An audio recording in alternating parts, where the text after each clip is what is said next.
Samantala, naghain naman ng mga panukalang batas si Senadora Grace Poe na naglalayong dagdag sweldo ng mga doktor at ng mga nurse na nagtatrabaho sa mga pampublikong ospital. Ayon kay Poe, kabayaran na ito sa hindi matatawarang serbisyo sa ating mga kababayan. Yan ang tinutukan namin kasama si Jade Miguel. Naghain ng dalawang panukala si Senadora Grace Poe na layong itaas ang sweldo ng mga doktor at nurse na nagsisilbi sa gobyerno. Ayon kay Poe, panahon na para iangat ang sweldo ng mga tulad nila na nagbibigay ng di matatawarang serbisyo sa ating mga kababayan. Sa Senate Bill 2689, nais nitong itaas ang salary grade ng mga doktor sa salary grade 24 mula sa salary grade 16. Ito marahil ay isang malaking hakbang para ang pagtatrabaho sa abroad ng ating mga doktor.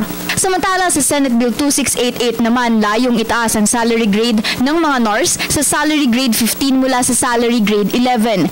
Ayon kay Poe, nararapat lamang ito dahil sa kanilang kwalifikasyon, mataas na level ng competency at laki ng sakripisyo para mapagsilbihan ang mga Pilipinong nangangailangan ng alagang medikal.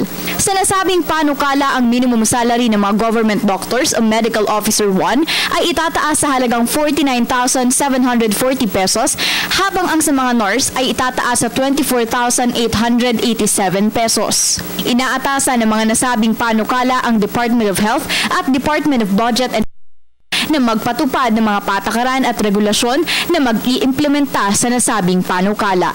Para sa Telebisyon ng Bayan, Jade Miguel.